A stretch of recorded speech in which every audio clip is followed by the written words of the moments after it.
Real Madrid are searching for attacking options to bolster their forward line. AC Milan and Portugal's Rafael Leao is one of the potential names on the list. The 23-year-old is one of the most sought-after attackers on the market right now. According to Fichajes, Leao is yet to reach an agreement over new contract with AC Milan. With his current deal ending in 2024, Leao could be on his way out. Real Madrid is set to rival Chelsea for his signature.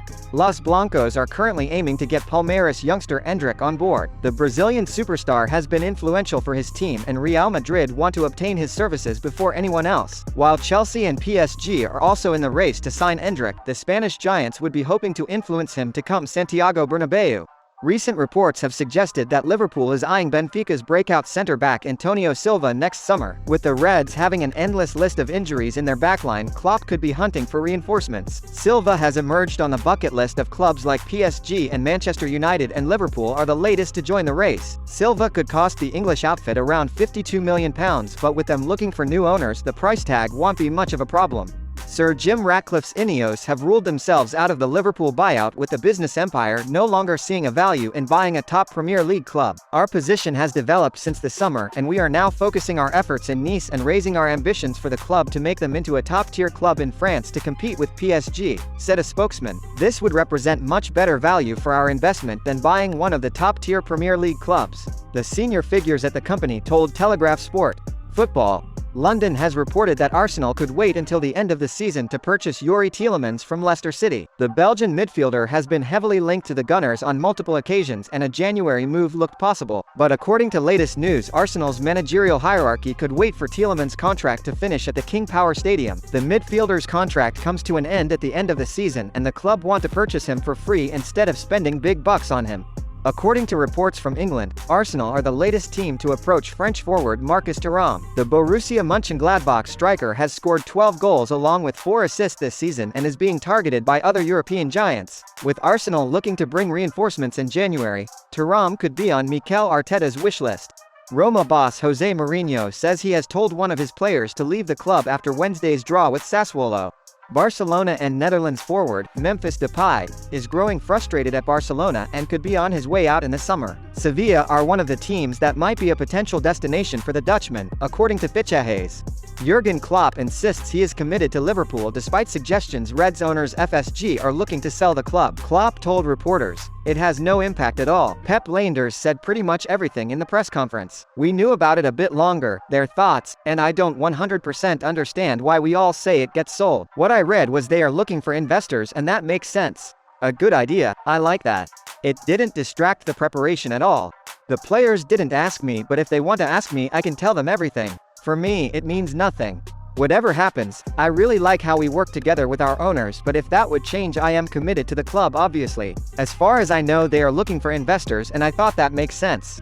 Belgium manager Roberto Martinez has warned striker Romelu Lukaku will only go to the World Cup if he can play at least one group game. The decision will be made just before we announce the list. It will relate to the 3 first-round matches. If he is fit to participate in one of those, he is a player we want in our team. If he cannot, he will not be selected, he told L'Équipe. "We are seeing signs of improvement, but we will wait until just before the announcement to give us more time. We have to assess the improvement to help estimate the timeline for his recovery. If he's fit by December 1st, he'll be with us." Caught Offside has reported that Atletico Madrid defender Jimenez has caught Chelsea's eyes, and the club could aim to bring him in January. Despite spending largely on defensive reinforcements this summer, the Blues have conceded goals in crucial fixtures, and reportedly Graham Potter is interested in acquiring the Uruguayan centre-back to bolster his backline.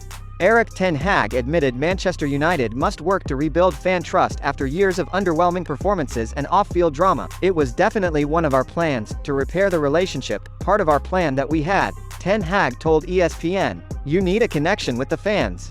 Manchester United is that big in the world, and you have to show commitment and make an engagement. You have to build a togetherness, because also, we want to act like that on the pitch as well. The team has to understand that, and everyone around Manchester United has to understand that the fans are there for us. You play football for your fans, and we have to be aware of it."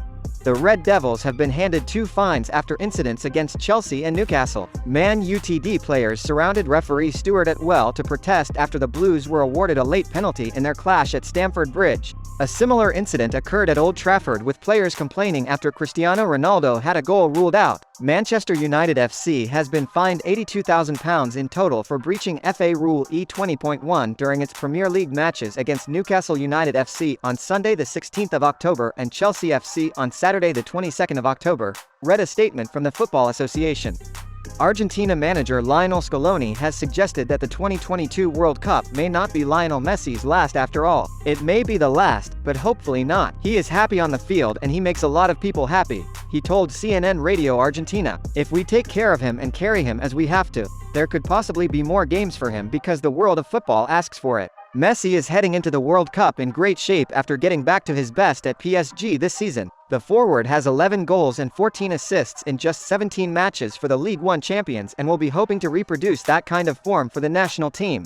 Pique has reported that Barcelona is closely monitoring Carlos Soler from PSG. The Spaniard has been influential coming off the bench for the Parisians. Soler could walk into Barcelona's midfield having played in Spain before, and with him lacking minutes in France, Soler could be interested to return to La Liga. Barcelona are looking for reinforcements in the right-back position and have identified Lyons' 19-year-old, Malo Gusto. According to Pique, the French right-back is on the short list for right-back position. Gusto has featured 13 times for Lyon this season and has grabbed 1 assist as well. Other candidates on the list are Diego Dalot, Juan Foyth and Arnaud Martinez. Reece James has been told that he will not be going to the World Cup for England after suffering a knee injury in the Champions League. The Athletic has reported that Southgate called the 22-year-old on Tuesday to inform him of his decision. James has confirmed his omission from Southgate's plans in an emotional statement on his official Twitter account, which reads, "Devastated. The minute I injured my knee, I knew the turnaround to make the World Cup would be tight, but I always felt it was possible. I've worked harder than I ever thought I could to give myself the best chance of going, and I truly believed I could help the team. I appreciate there was risk on both sides, but it was one I was willing to take. Good luck to the boys. I'll be back soon. Stay safe and sending love." Gerard Pique could not take to the pitch in his final game for Barcelona as he was sent off at halftime by the referee for swearing at him. "Have you seen the corner for the Osasuna goal? You are the referee that has F***ed us the most by a distance. You are a fucking disgrace. Go F***ck yourself," Pique allegedly said to the referee. The Blaugrana managed to beat Osasuna 2-1 despite their numerical disadvantage, and head into the World Cup break on top of La Liga. They will return to action on December 31st, when they take on city rivals Espanyol. Graham Potter has hailed Chelsea as a fantastic club, but also admits that his side are not yet ready to compete for major trophies. One of the reasons to come here, one of many, was that it's a fantastic football club, potentially one of the best in the world, and that can compete for any major trophy, Potter told a press conference. But I think we all know that we're not at that point now, and we haven't been for 2 or 3 or 4 years. That is the reality when you look at the league table and the points difference between the top 2 and Chelsea. So okay, how do you get there? That's hard work, and that's pain, and that's suffering, and that is moving forward, and that's learning, and that's developing, and that's just driving it forward, and that's absolutely why we're here.